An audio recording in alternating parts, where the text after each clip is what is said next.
Una protesta? Chi siete voi? Chi siete? Sono sempre NCC, ma sono sempre NCC. Bel casino.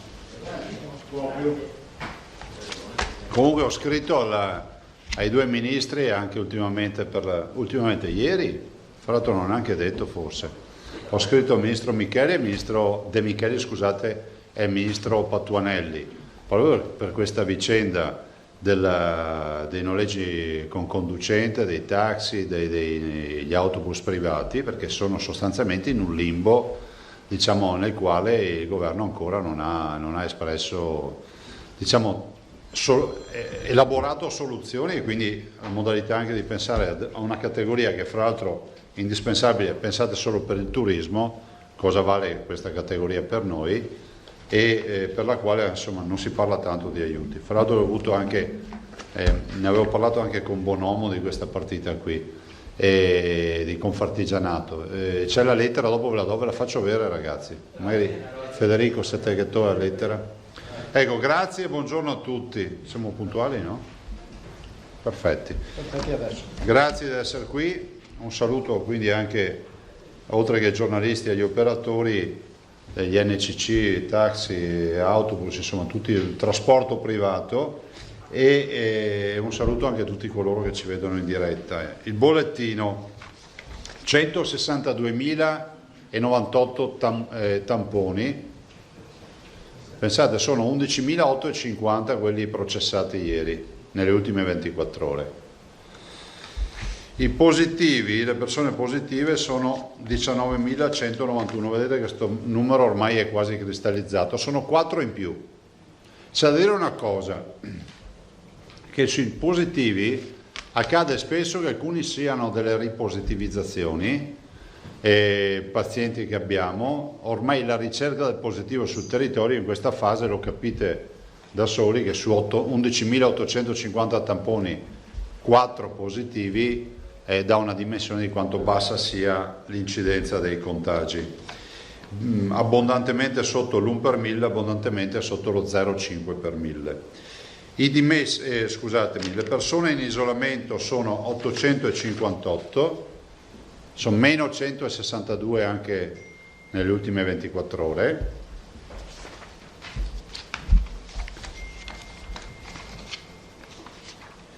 I ricoverati sono 305, meno 14, e sono 77 i positivi dei 305, 14 in meno rispetto all'ultimo bollettino che vi ho presentato.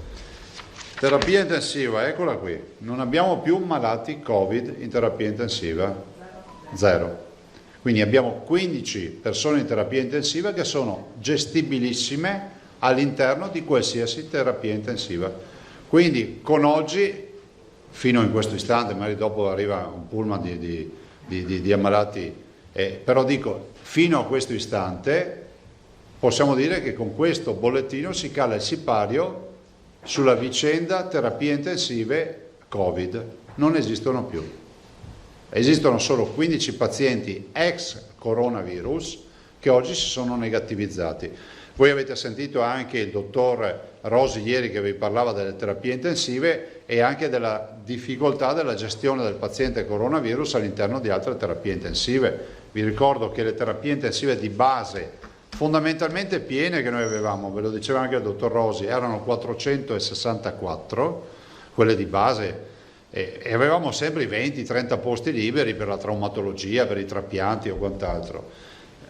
A quelle se ne sono aggiunte molte, perché siamo arrivati al target delle 825, per poi avere, ve lo dico senza, insomma, ormai lo si può dire, in magazzino abbiamo altri 100 respiratori noi imballati, sì, almeno un centinaio di respiratori, almeno, se non ce ne sono anche di più, frutto degli acquisti, dei movimenti che abbiamo fatto. Quindi noi siamo pronti veramente con l'artiglieria pesante, se serve, c'è 1 migliaio di terapie intensive, riusciamo a garantirle. Ovvio che adesso torniamo alla normalità, e quello che avevamo prima non rinunciavamo a trapianti o spostavamo pazienti perché non avevamo posti, i letti ce li abbiamo sempre avuti. Adesso siamo con il doppio della nostra, diciamo, esigenza e fabbisogno reale. Però da oggi si chiude il sipario sul il Covid in terapia intensiva. I morti da ieri sono 1961, sono più 6. Stiamo sempre parlando di pazienti che erano positivi, poi non è detto che siano morti di coronavirus, però i pazienti positivi morti sono 1961 e morti in ospedale 1404. I dimessi sono 3459 più 12. C'è da dire che alla fine questa partita ci dà circa 2000 morti, 6500 pazienti guariti, che sono quelli, poi voi lo sapete meglio di me, che doneranno i loro 650 grammi di sangue, non tutti perché gli over 65 non saranno chiamati a donare, altri che hanno altre patologie no, ma insomma doneranno 650 grammi di sangue per la banca del plasma e quindi per la cura con il plasma iperimmune, e quindi 6.500, i 2000, quasi 2000 morti, le centinaia di persone in terapia intensiva. Magari vi facciamo fare una tabella di quanto transito c'è stato nelle terapie intensive. Ed infine ricordiamo i 19.000 positivi della vicenda coronavirus. Detto tutto ciò, intanto vi dico che domani avremo ospite la dottoressa Anna Maria Catelan, che è la responsabile delle infettive dell'azienda ospedaliera di Padova, e io ci tenevo a invitarla anche perché lei, oltre ad essere nel comitato tecnico scientifico regionale e quindi nel board regionale della programmazione di quello che è stato il nostro supporto per il coronavirus, è anche una professionista che ha vissuto il coronavirus alle infettive. Alle infettive vuol dire paziente sintomatico da curare. Lei ha provato l'idrossicloridina, quindi l'antimalarico, lei ha provato il remdesivir, ha provato gli altri farmaci, vi può dare uno spaccato delle problematicità che ci sono state, vi può dare veramente a 360 gradi la storia del coronavirus nelle infettive e quindi diciamo in quello che è stato poi l'ospedale di riferimento, che è l'ospedale policlinico di Padova. Volevo dirvi che ieri, di default, ma ve lo devo dire ai cittadini, al di là dei toni trionfali, vi ricordo che il virus c'è sempre in giro, perché finché abbiamo positivi c'è il virus. Allora, è come dire, no, c'è stata una raffica di furti nel nostro paese. Bene, adesso non ci sono più i furti, però io ti chiedo, i ladri li hanno arrestati? No. E allora vuol dire che prima o poi andranno a rubare da qualche parte, no? È possibile che accada, a meno che non si siano redenti e abbiano deciso di cambiare mestiere. Quindi il virus non sta più facendo danni come prima, ma c'è ancora, abbiamo la certezza scientifica che c'è ancora. Quindi utilizzate per favore, dopo l'assessore Lanzarini, io andrò su perché alle 13 ho la videoconferenza, vi parlerà delle ultime linee guida, però dopo dico a tutti, utilizzate le mascherine in condizioni di assembramento, all'aperto, utilizzatele al chiuso e facciamo tutti questo sacrificio. È un sacrificio che ci permette di evitare di diffondere contagi, ci mette in salvaguardia, e dopodiché arriveremo a questo autunno-inverno 2020-2021, speriamo, incrociamo le dita, di non aver bisogno di nulla, poi ci denunceranno perché abbiamo fatto spese inutili perché il virus non è arrivato, ma ormai funziona così in questo paese. E quindi direi che poi potremo dire la vera parola fine. Ieri abbiamo avuto l'incontro in videoconferenza con il ministro Gualtieri, ministro dell'economia, c'ero io, il presidente Bonaccini, e per la Lombardia c'era il loro assessore alle fiere. Voi sapete che noi abbiamo un polo fieristico importante, il Veneto ha di fatto un polo fieristico diffuso, no? Perché in Vicenza, Padova, Verona, insomma tutto quello che voi conoscete, Longarone non dimentichiamola, e anche le fiere minori, però Verona è la fiera di riferimento per i numeri che ha. Pensate che Verona ha perso ad oggi il 60% del fatturato annuale, sono circa 65 milioni di fatturato perso, che proiettato all'indotto che crea Verona sono circa 700 milioni di euro di affari che non si sono fatti. E 700 milioni di euro per un territorio non sono pochi. E la preoccupazione è che se non ci saranno le modalità per riaprire, ovviamente avremo il problema che questo 60% crescerà. C'è addirittura una proiezione per arrivare a fine anno con una perdita ipotizzata del 90%, e quindi c'è un problema di sostenibilità e di tenere in vita i complessi fieristici. Stiamo parlando di Verona, Milano e Bologna, però ho intenzione di chiamare l'amico Michele Emiliano, perché penso che Bari sia in questo target fieristico. Vi do un dato nazionale, si calcola che il dato nazionale ci dice che l'indotto che creano le fiere che si è perso è di circa 7 miliardi di euro. Questo è quello che pesa l'indotto perso tra le fiere, e di circa 700 milioni di euro di fatturato. Questi sono i due dati. Allora, ieri si è discusso, si è parlato della necessità intanto di dare certezza alle fiere. Le fiere ci dite che potremmo, pensate a Verona avrà ha fiere importanti come Vinitaly, Marmomac, Fiera Cavalli che arriverà in autunno e molto altro ancora. E le fiere ci dicono: se dobbiamo programmare l'autunno dopo la pausa estiva, diteci entro giugno che si potrà fare qualcosa, dateci le linee guida, diteci cosa possiamo fare. Dall'altro però c'è necessità di fare un'iniezione di risorse e attività di sostegno alle fiere. Ieri alla riunione era presente anche il dottor Palermo di Cassa Depositi e Prestiti, di CDP.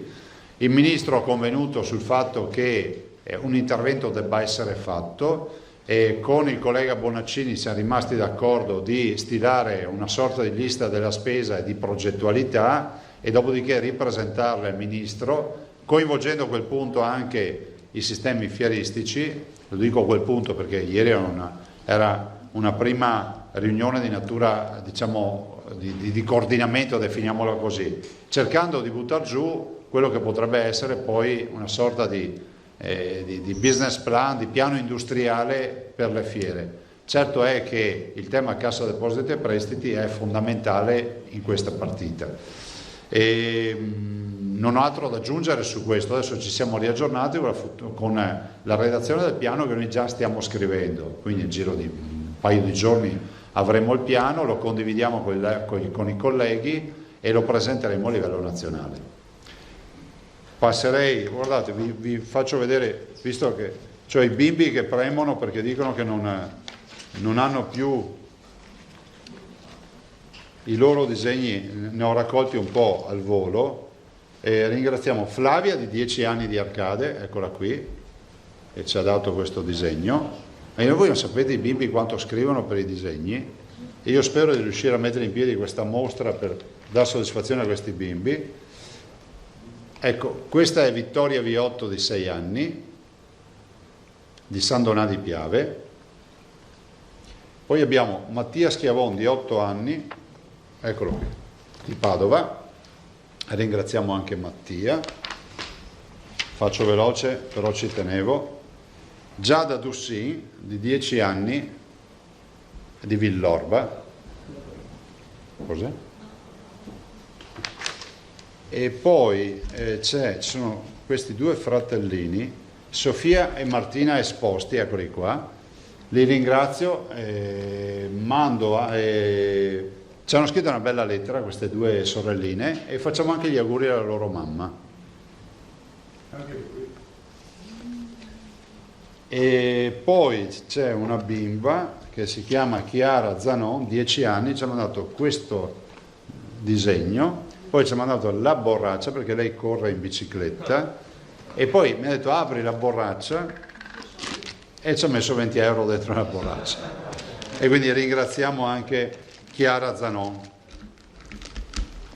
Poi magari un giorno vi darò la lista di tutti i soldi che i bimbi hanno mandato per i quali noi facciamo il versamento noi d'ufficio. Non siamo ancora arrivati ai 58 milioni di euro di raccolta ci mancano ancora 250 milioni, se c'è qualche 250 mila euro. Se c'è qualche volenteroso, noi siamo qui. Vi lascio la parola per le domande e poi io vado su, ragazzi. Vi lascio con l'assessore, direi sia con l'assessore Lanzarin che Bottacci, anche perché io ho firmato, lo sapete, lo stato di crisi. Avete visto che disastro abbiamo avuto, perché qua, come si dice in Veneto, quando incontro i creativi dico ma lo slogan del Veneto, io dico sempre The Land of Venice. Io invece direi cominciamo a scrivere non ne manca mai niente, cioè, perché finita una roba ne inizia un'altra. Purtroppo abbiamo province massacrate, penso al Veronese, al Trevigiano, Castelfranco andato sott'acqua, Campo d'Arsego e molti comuni. Poi l'assessore Bottacin vi dice, poi stanotte lui è anche uscito, quindi vi racconta tutto. E poi l'assessore Lanzarin invece per quanto riguarda le linee guida. Prego. Cominciamo da lui che si era già prenotato, poi Bonnet. Chiederei ai colleghi di concentrare le eventuali 1, 2 o 3 domande tutte in un unico intervento, perché il Presidente così può risalire. Tosato. Ciao Filippo. Buongiorno Presidente. Insomma una domanda mi sembra d'obbligo. Ieri la Camera, approvando un emendamento di Forza Italia, ha fissato nel 20-21 settembre la prima data utile per le elezioni comunali, regionali e magari anche per il referendum costituzionale sul taglio dei parlamentari, se vorranno accorparlo. Volevo una sua valutazione su questo. Mi colpisce che, come dire, in questa vicenda lei abbia avuto il sostegno della Conferenza delle Regioni, mi sembra con sostegno unanime, a cominciare da Bonaccini, che ha chiesto al governo formalmente la data di luglio, ma non abbia avuto un sostegno altrettanto convinto da parte della Lega e del gruppo parlamentare leghista, che ieri su questa proposta, ricordo a tutti che lei è fautore del voto, era fautore del voto a fine luglio. Invece su questo emendamento la Lega si è astenuta sull'emendamento di Forza Italia e non risulta che abbia dato battaglia per anticipare il voto. Vorrei una sua valutazione. Intanto la Lega ha presentato, primo firmatario Stefani, addirittura la sessione estiva con il voto a luglio. Alberto Stefani è stato presentato in commissione. Poi c'è da dire che c'è un livello amministrativo di approccio, poi ce n'è uno politico. Voglio ricordare che l'astensione secondo me è fatta bene dalla Lega sul voto di Forza Italia, perché Forza Italia ci ha tolto la finestra per andare a votare prima, cioè forse non si è ben percepito, la finestra del governo andava dal 6 settembre, Forza Italia ha presentato un emendamento per fare in modo che non si voti prima del 15, ma prima del 15 vuol dire che al minimo si può votare il 20, quindi ci ha tolto. Perché? Perché aveva, secondo me, chi ha redatto l'emendamento, il proponente, o quantomeno chi lo ha votato, da come la leggo io, aveva la preoccupazione che si fissasse il 20, ma poi avendo la finestra dal 6, magari le regioni non facessero un blitz e noi potevamo convocare le urne il 6 di settembre. Quindi c'è stato tolto anche questa possibilità per evitare la totale autonomia alle regioni. Questo non è un bel segnale. Dopodiché, guardate, i segretari di partito, ma a 360 gradi, legittimamente lo si capisce, giustamente non hanno la visione del Veneto che dice qua noi siamo pronti, andiamo a votare, situazione epidemiologica e tutto. I segretari guardano le 6 regioni che vanno a votare e dicono più tempo abbiamo in Campania piuttosto che in Puglia, magari più ce la giochiamo, e viceversa quelli che vorrebbero vincere in Veneto non vorrebbero più andare a votare, nella speranza che io mi dissolva naturalmente e poi così finalmente si mettono il cuore in pace. No, lo dico così, mi allungano la vita, no? Lo sapete che funziona così. Però al di là delle battute, io non sono assolutamente d'accordo sulla soluzione che il Parlamento ha proposto. Vi ricordo che c'è sempre un dubbio dietro all'angolo, non so se si è percepito, che la finestra inizia dal 20 di settembre e finisce il 15 di dicembre, ma non è ancora fissata la data delle elezioni.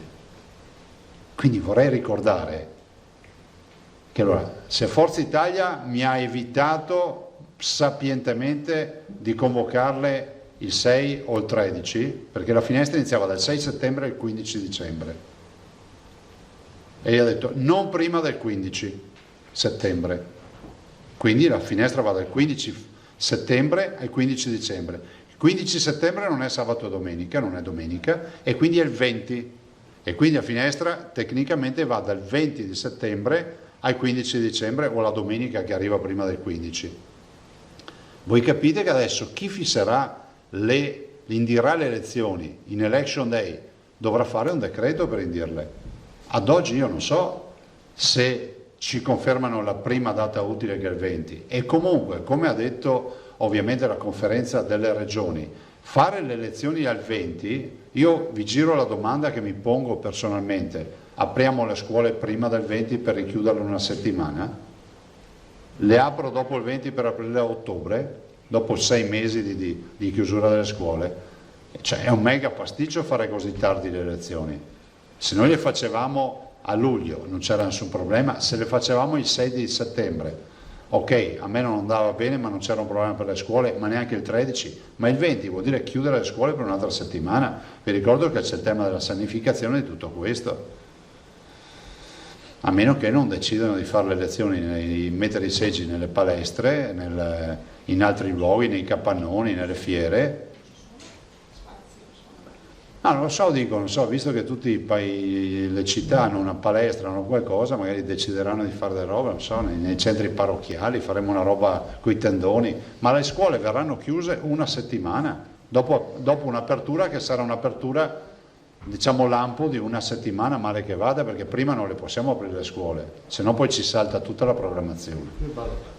Più il ballottaggio, fermi, perché poi c'è anche il ballottaggio per chi ha il ballottaggio, quindi i comuni sopra, Castelfranco, Venezia, giustamente, grazie, Venezia, Castelfranco, insomma i comuni sopra i 15.000 avranno poi il ballottaggio. Quindi voi inserite sto casino con l'apertura delle scuole.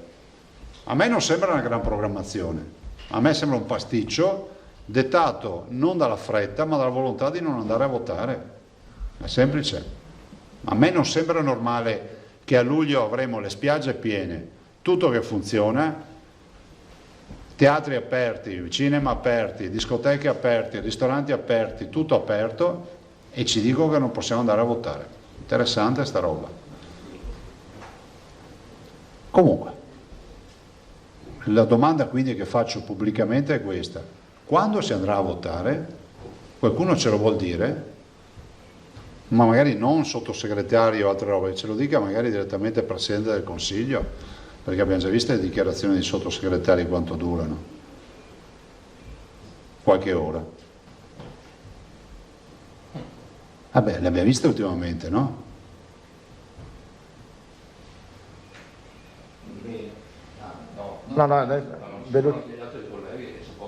Bonnet, grazie.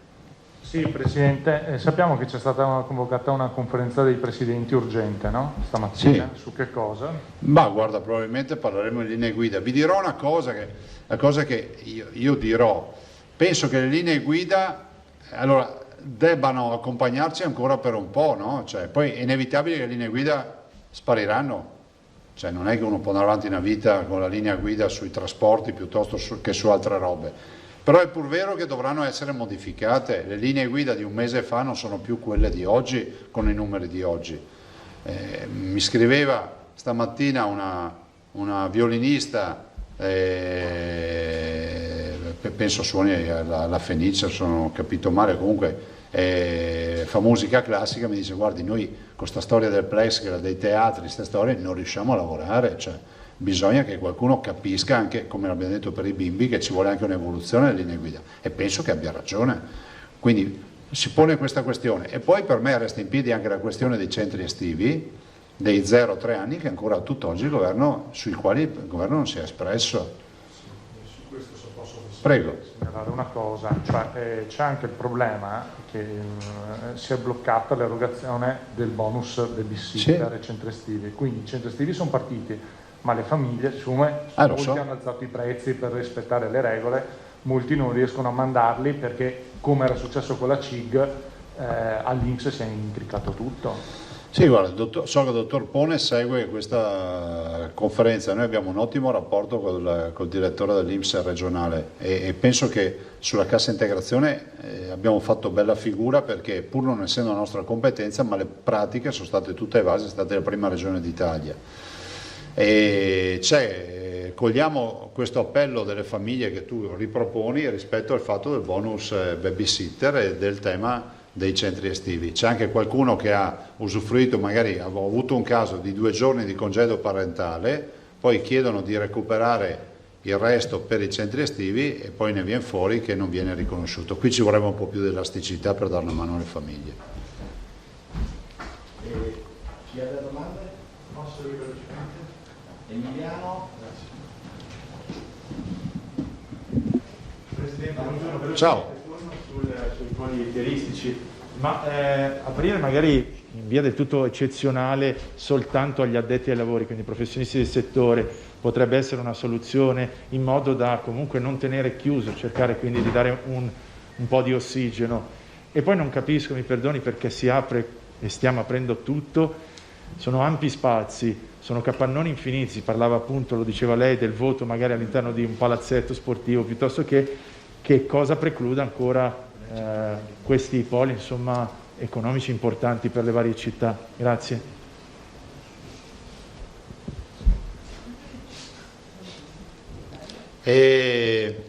Ma non ce l'avete fatta.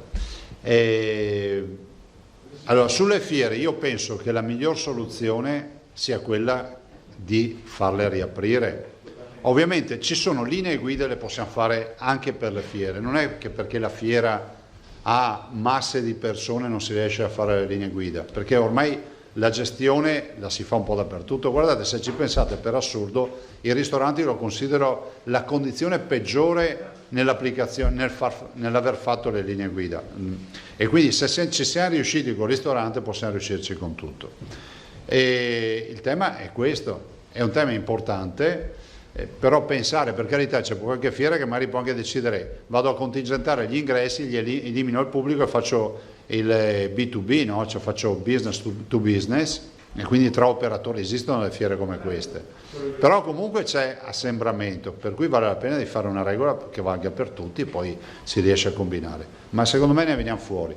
Sorridevo perché la Sore Bottacci mi ha dato una notizia che confermava la mia teoria. Lo sto dicendo.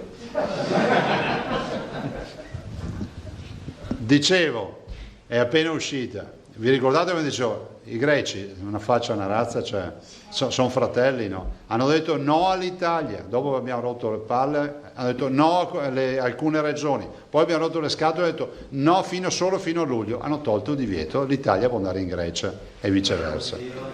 Quindi non si sono smentiti. Quindi merito del ministro degli esteri di Mare. Nel merito del casino che abbiamo fatto noi.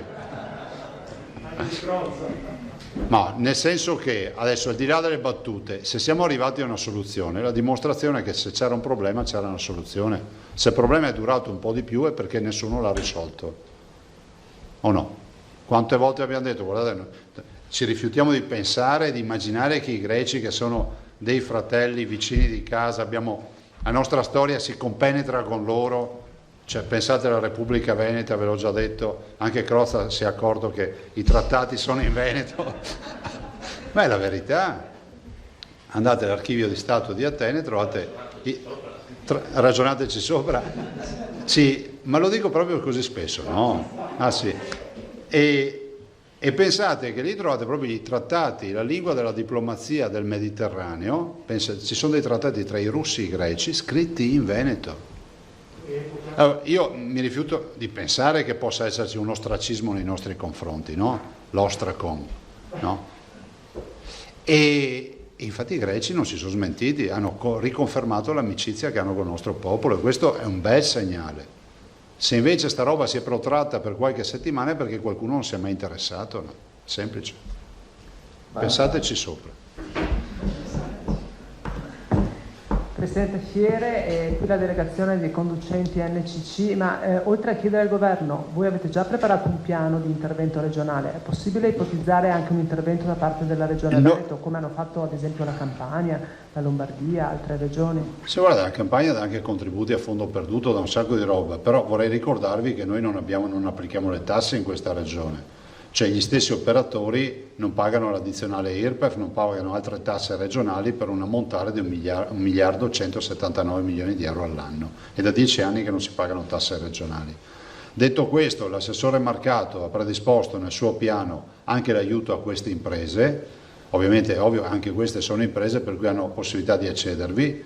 Ci sono anche delle micromisure anche per, diciamo, straordinarie a fondo perduto per chi è andato in difficoltà, però capite sempre che il parterre è sempre più folto dell'erogatore, cioè nel senso che ci sono più domande di quello che riusciamo a esaudire, però c'è. Se dopo volete uno specifico, l'assessore Marcato glielo chiedete e vi dà lo specifico.